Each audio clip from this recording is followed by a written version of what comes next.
Welcome to the new Cyber Frontier, bringing you the latest news on the local Colorado economy and initiatives that focus on the development of cybersecurity economics.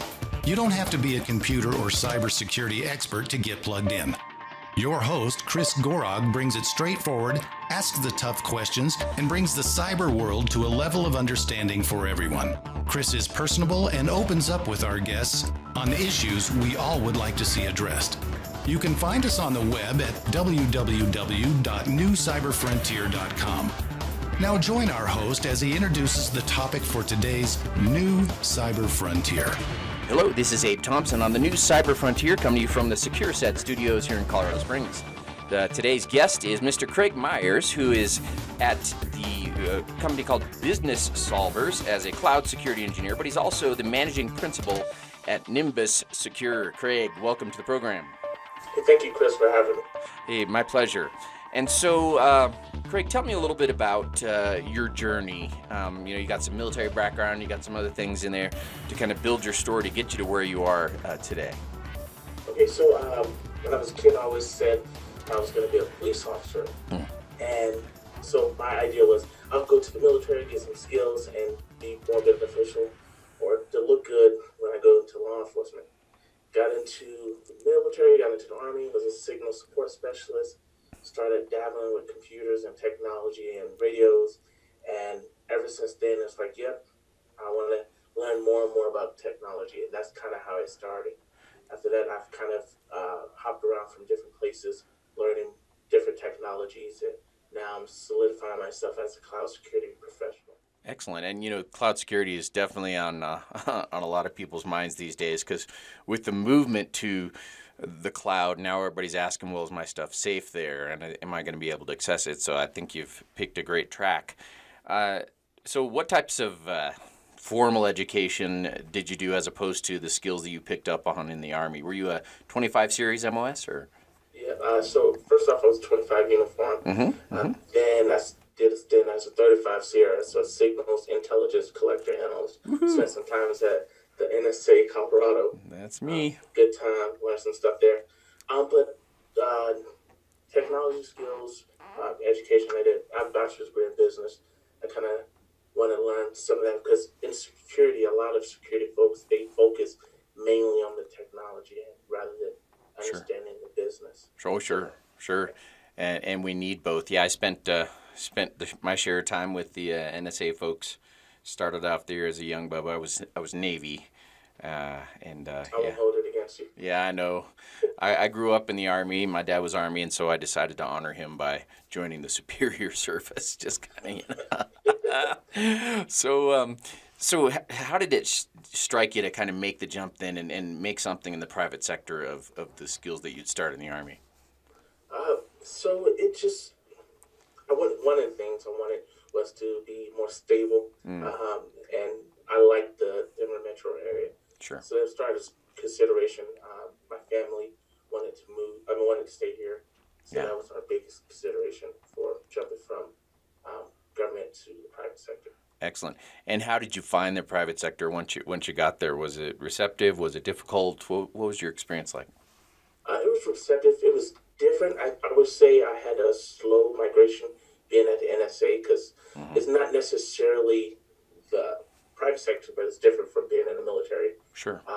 But one of the things that I always was worried about is in the military, you pretty much have to kill somebody to get fired. Or Granted, I haven't got fired, but that was one of the things. It's like in the military, every 1st and 15th, you had a paycheck, you were guaranteed your job as long as you signed your contract. And so that was a little nerve-wracking for me coming out of the military. Sure. But the private sector was really receptive. They, every organization I worked with, they love veterans and they brought me into the fold and made me feel safe and comfortable. Yeah, and I deal with the veterans here at Secure Set every day. About half of them are sort of from an active duty background, and the rest, there's obviously some veterans and civilians here. But that transition is a terrifying time, and I've been there, done that, and one of my great joys is just helping some of these guys and gals walk through that. Because it's scary. It's a new world.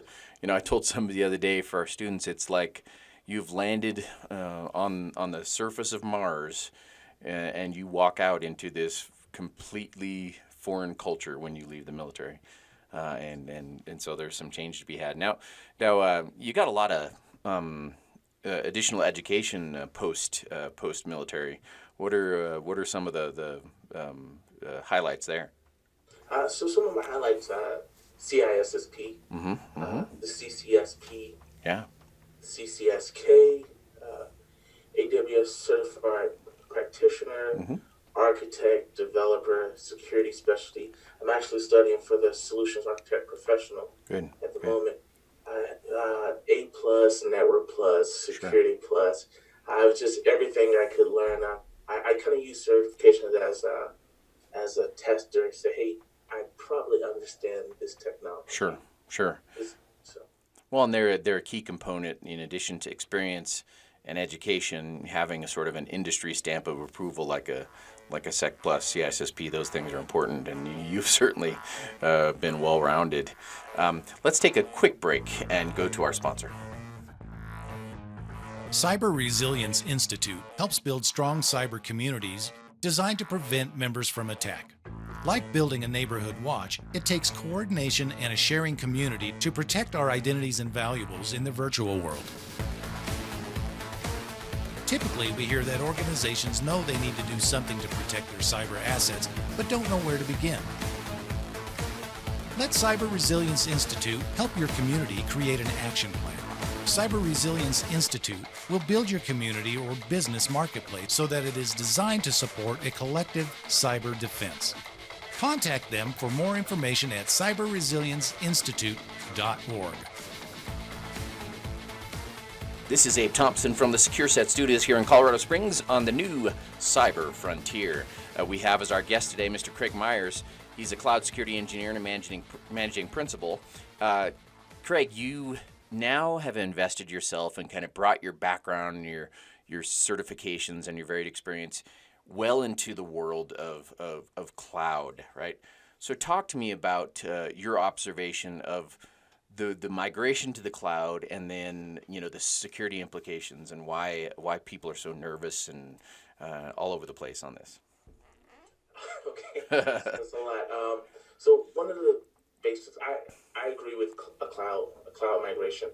I support the technology, obviously, and I think cloud is as safe as you make it, just like on premises. There's a lot of people out there who say, "Oh, well, cloud is inherently unsafe."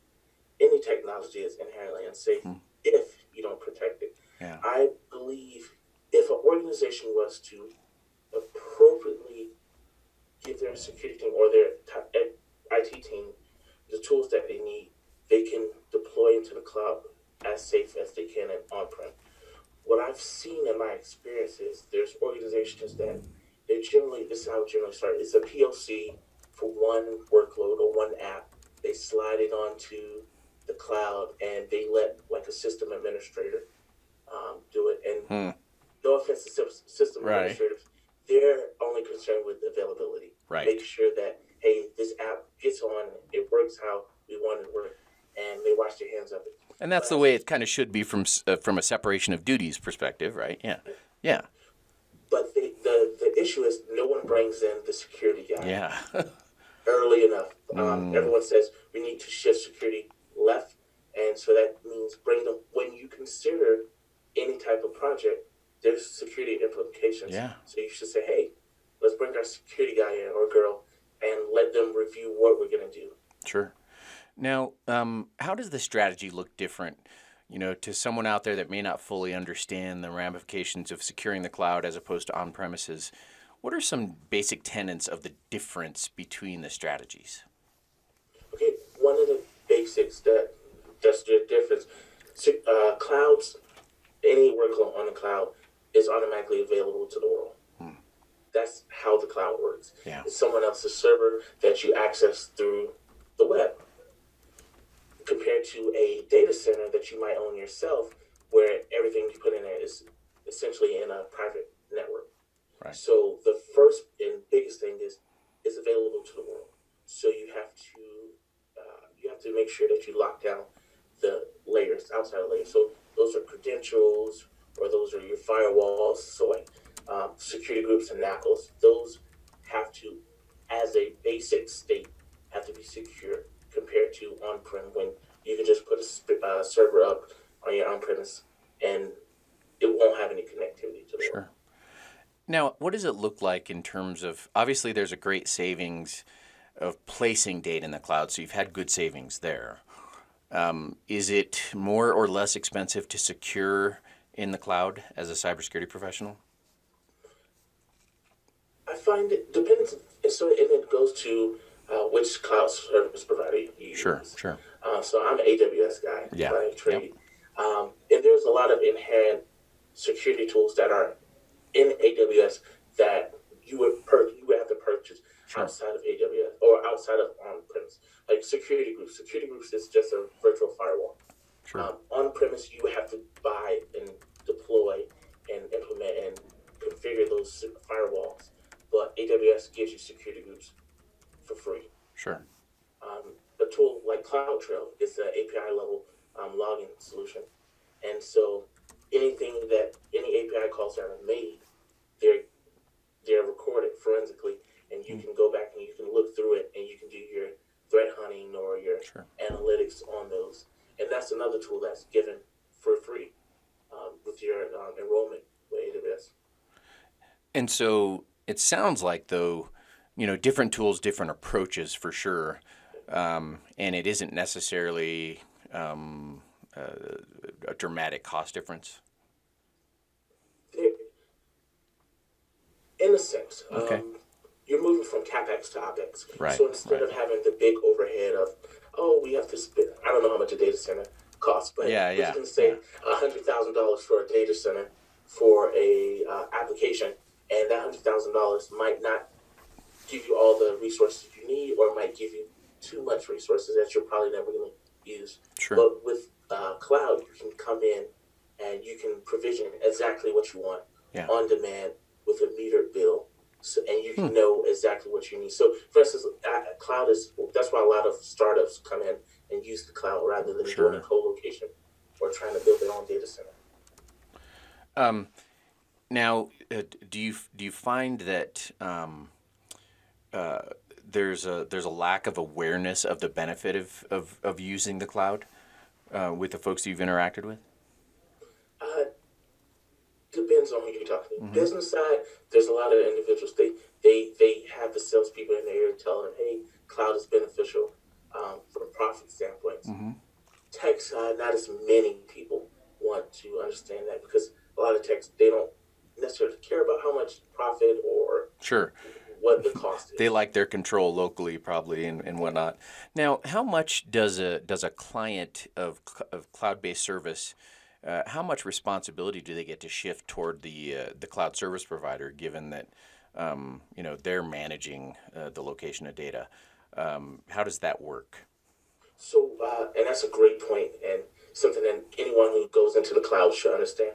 There's for specifically AWS, there's the shared responsibility model, and I think other CSPs have it as well. But the shared responsibility model pretty much says this is where the cloud service provider stops, and this is what they're responsible for, and this is what the customer is responsible. The cloud service provider, like AWS, is responsible for the physical side of it, the cloud, the infrastructure portions, the hard physical side, and that's where they stop. So they will build up the tools for you, they will build up the services for you. However, the data and the architecting inside of it, so anything that you put onto AWS, you have to be responsible for. Okay. And I guess certainly you can transfer the availability of data and that kind of responsibility over to the cloud, because they're the ones that are responsible for keeping it protected and available and keeping that service running, right? It kind of depends on the model. Okay. So there's three main models. There's an infrastructure as a service, platform as a service, and software as a service. Okay. Infrastructure as a service is the bare minimum. You're just getting resources, so you're getting servers and alike. Platform as a service, they will handle like an operating system. They will sometimes handle availability and they will handle some secrets and management like that. Sure. And software as a service is you're just inputting data. They handle everything.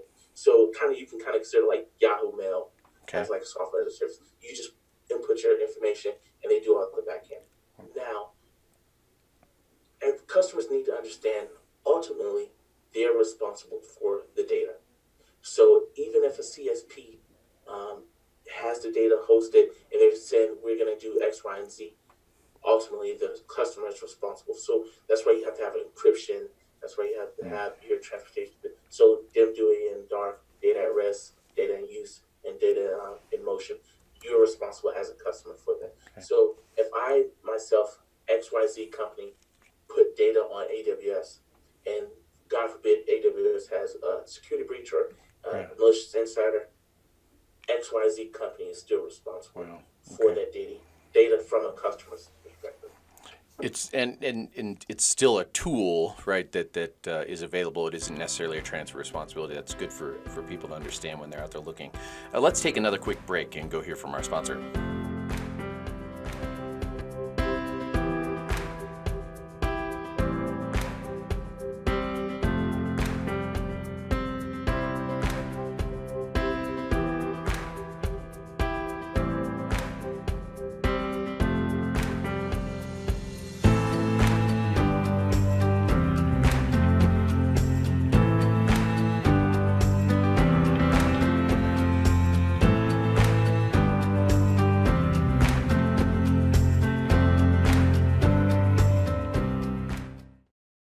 Murray Security Services are your cybersecurity experts with decades of experience providing professional training services for our clients in various industries.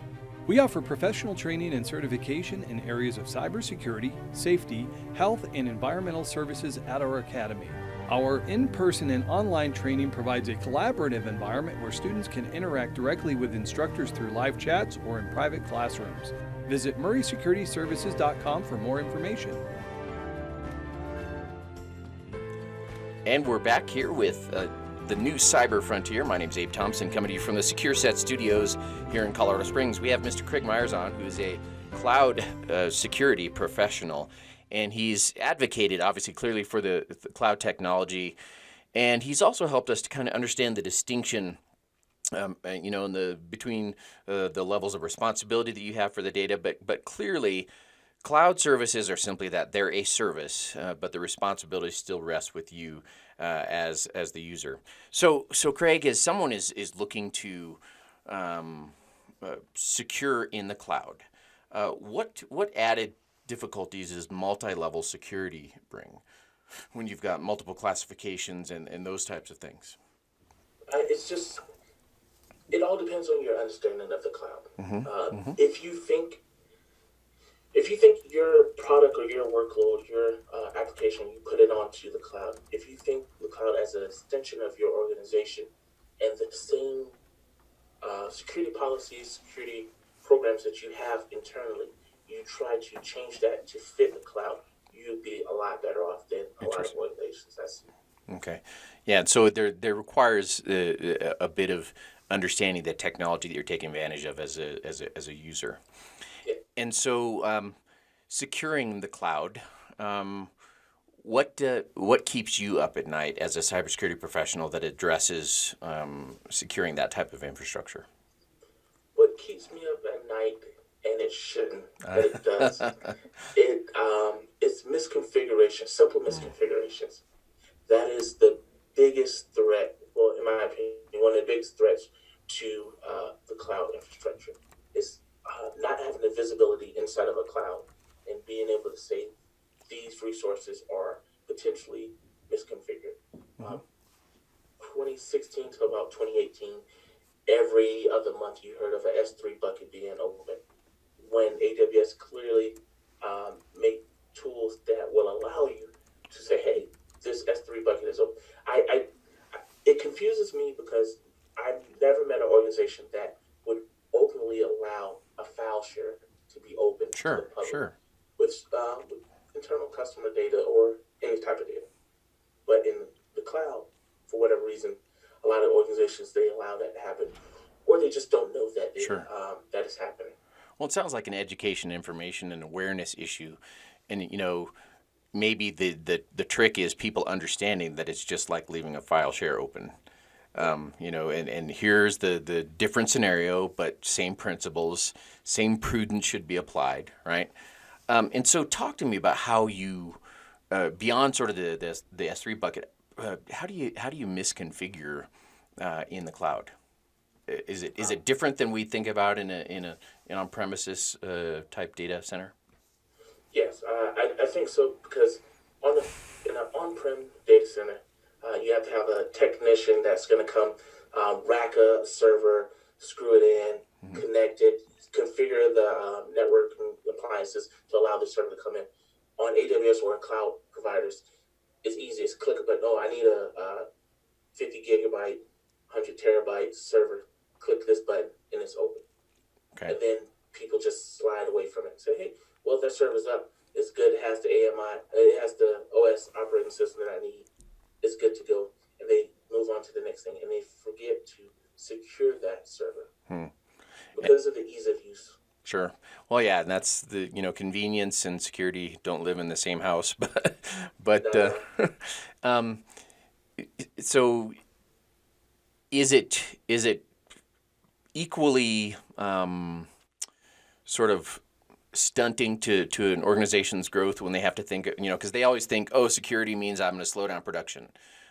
Is there any difference of that mindset, cloud versus on-prem? Actually, it's cloud security can be as fast as the system teams, or most organizations call them DevOps teams now. Sure. So cloud can move as fast. Cloud security can move as fast as your DevOps team. Sure. You just have to allow them to come in early enough so that they can get a rein and say, hey, this is what we need. Because it can be very costly to have a cloud security professional come in and try to secure your workload after you've architected and you've deployed. Sure. So thinking, from your military background, we think about some of our commanders of old, right? When they go out on a deployment, they're kind of independent and out there, and they're reliant on, their own data systems and securing their own stuff. But I would imagine there are some military commanders that would be hesitant to rely on a cloud since it's partially out of their control. Is that a misnomer? Is that a misunderstanding, or is that a genuine concern that a commander might have? I think it all depends on the cloud service provider that you pick. Right. Now, there's some cloud service providers that's well known, don't have all the accolades and certifications. Like, for instance, AWS has like ISO 27001, right, PCI analysts, different things. So it depends on the service provider you have.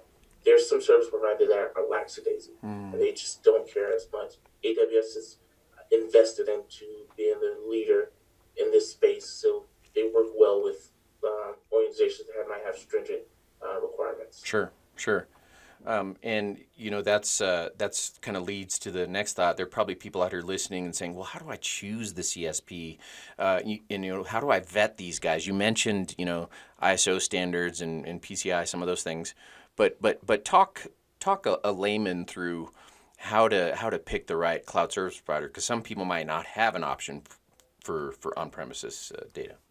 Okay.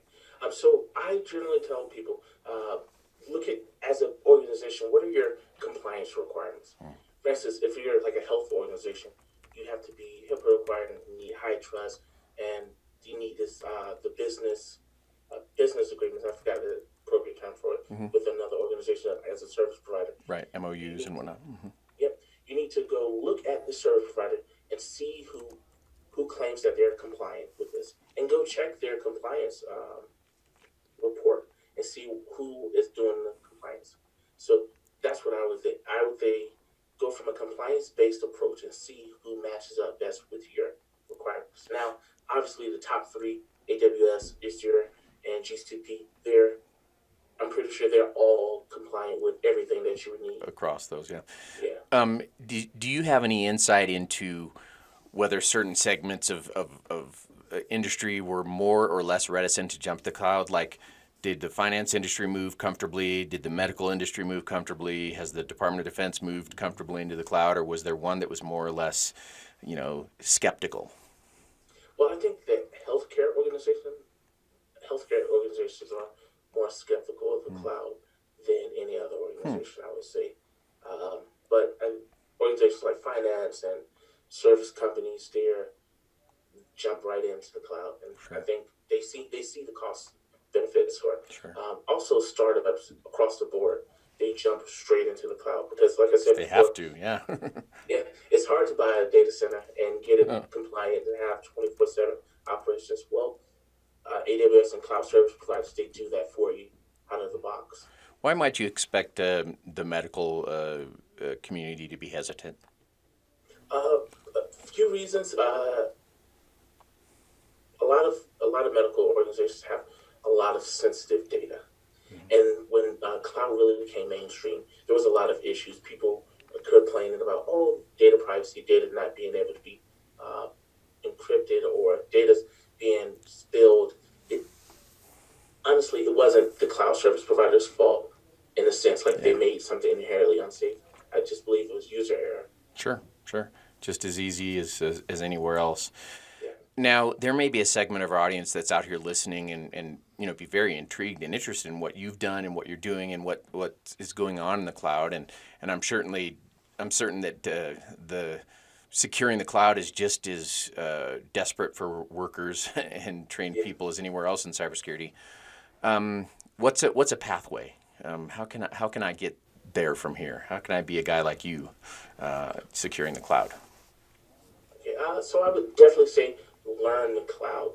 Just jump in and learn what the cloud is, how to operate, and it just kind of depends. If you have a security background, look at how you've done security on-prem. Look at how the cloud does it. Match it together to see exactly where it overlaps, and then learn how cloud does it. I'm a hands-on learner, so I have to build stuff and break stuff to really understand it. But most of the the top 3 cloud service providers offer free accounts for a year. I know the AWS has a free 1-year account or free credits, and you can go in and build stuff and break it down to see how workflows. Take some online classes. Udemy, A Cloud Guru, and one of my favorites is Linux Academy. I use a lot of Linux Academy for different things. So just learn more and more and start to build and break things, and then apply for a job. Sure. And when you're applying and they're looking at your resume, we've heard you kind of go through some of the certifications that you have. What are some good, in addition to that hands-on education, which you've highlighted, that hands-on learning I think is essential to retaining. It isn't just about the education theory, but it's about the doing. But then what are some of the preeminent certifications that someone might invest in first so that they look, they've got that industry stamp that they're ready? So I get this question actually a lot. So what I tell people is, if you have access to a specific cloud service provider, so if your organization uses Google or your organization uses Azure, I say go get their base level certification. Their certs, so you can vendor certs in that case. Vendor specific certs. But then if you don't have option to be able to get to another company, start with AWS. AWS is the market leader in it. And so I say start off with AWS. Some people like to do the cloud practitioner. I took the test just to take the test, but I believe that the architect associate certification is the best baseline certification because it tells you the whole gamut of the core services. So compute, storage, security services, all that. The security architect, I'm not a security architect, but the solutions architect, it starts you off at the right path. And is cloud practitioner actually a security cert, or is it just a more basic operate in the environment cert? I tell people cloud practitioner is more salesy / manager. Okay, kind of like CISSP versus Sec Plus, right? Yeah. It gets you to the point where you know if someone sends EC2, this is a server in the cloud. Oh, S3, this is type of storage in the cloud. It tells you that type of stuff. It gives you a general overview of how AWS does things. Sure. It can help you with calculating your budget. It's that base level. To get into something technical, the associate architect is the base level that I recommend to everyone. Sure. Excellent. Well, What do you think is next on the horizon in the cloud security space? What's going to be the next big thing? The next big thing, I just continue tools for visibility and automation. I think right now there's some automation tools, but I think more and more tools will become inherently out-of-the-box automation. You're going to be able to plug them in, and it's going to automatically start you. This is insecure, we're doing auto remediation. I think that's where it's going to be moving to. Excellent. Well, ladies and gentlemen, we've had with us Mr. Craig Meyers, who's a cloud security professional out there, and he challenges us to get in there and just dig and learn. And really, the cloud space is another frontier inside of the cybersecurity industry. And Craig, we really appreciate your insights, and just congratulations on your success and movement forward. Thanks for being on the program. It's my pleasure. Indeed. This is Abe Thompson here on the new Cyber Frontier, signing off for the day. We hope you have enjoyed this episode of New Cyber Frontier. Remember, please follow and participate as New Cyber Frontier is supporting a grassroots community effort to empower the individual in the digital age. Check it out at privacyforthepeople.org. Also, make sure to join our mailing list so we can keep you informed. If you have an idea, if you have a question you would like to hear answered, or if you just want to get involved in what we're doing, reach out to us at newcyberfrontier.com. We also encourage you to visit our sponsors links because they are the ones that really make this show possible. We look forward to seeing you on the next episode of New Cyber Frontier.